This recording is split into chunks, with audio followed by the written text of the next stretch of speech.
মেনে নিলেই তুমি ভালো, না মানলেই তুমি খারাপ। মুখ বুজে সহ্য করবে, তুমি ভদ্র নম্র, কিন্তু যখনই মুখের উপর জবাব দিয়ে দিবে তখন তুমি সকলের কাছেই বেয়াদব হয়ে যাবে। এই পৃথিবীর বাস্তব নিয়ম হচ্ছে সবকিছু মানতে হবে, মুখ বুজে সহ্য করতে হবে, তাহলে সকলের কাছে তুমি ভালো। কিন্তু যখন সত্য কথা বলবে তখন তুমি সকলের কাছে খারাপ হয়ে যাবে। যখন তুমি উচিত কথা বলবে সকলের কাছে বেয়াদব হয়ে যাবে। এই জন্য পৃথিবীতে সত্য কথার কোনো দাম নাই।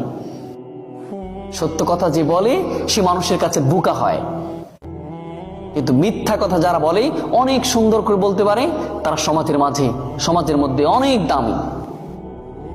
এই জন্য যে যাই বলুক না কেন, উচিত কথা এবং উচিত জবাব আপনি যখন দিতে পারবো তখন দেখবেন এই পৃথিবীর মানুষ সকলে আপনাকে ভালো চাইবে না, আর সকলের কাছে ভালো আপনি থাকতে পারবেন না।